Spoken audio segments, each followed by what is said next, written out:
यही एमसीक्यू में बेटा क्वेश्चन प्रॉपर रीड करना पड़ेगा। हाँ, if a body is in equilibrium under the set of non collinear forces, underline कर दो, नॉन कोलिनियर फोर्सेस। क्यों सर ऐसा?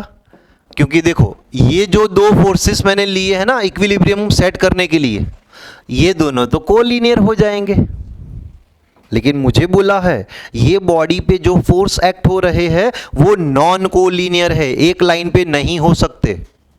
हाँ, अगर ऐसा बोला होता कि भाई कोलिनियर फोर्स है तो ये बॉडी को इक्विलिब्रियम में रखने के लिए टू फोर्सेस सफिशिएंट है, लेकिन अगर बेटा नॉन कोलिनियर फोर्सेस है तो मिनिमम कितने फोर्स चाहिए? तो 3।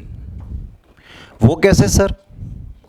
देखो ये एक बॉडी, अगर एक फोर्स मैं इस डायरेक्शन में अप्लाई करूं F1 वेक्टर, सेकेंड फोर्स मैं इस डायरेक्शन में अप्लाई करूं F2 vector,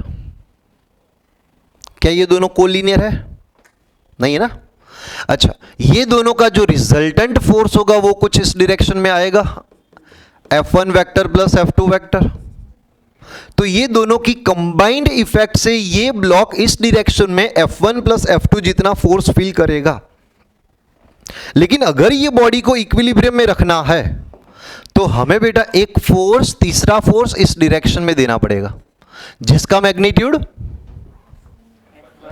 F1 plus F2 जितना होना चाहिए। देखो दोनों फोर्सेस सेम मैग्नीट्यूड के ऑपोजिट डायरेक्शन में एक दूसरे को निग्लेक्ट करेंगे, फिर समझ में आया?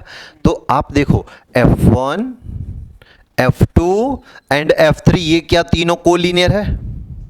नहीं है ना।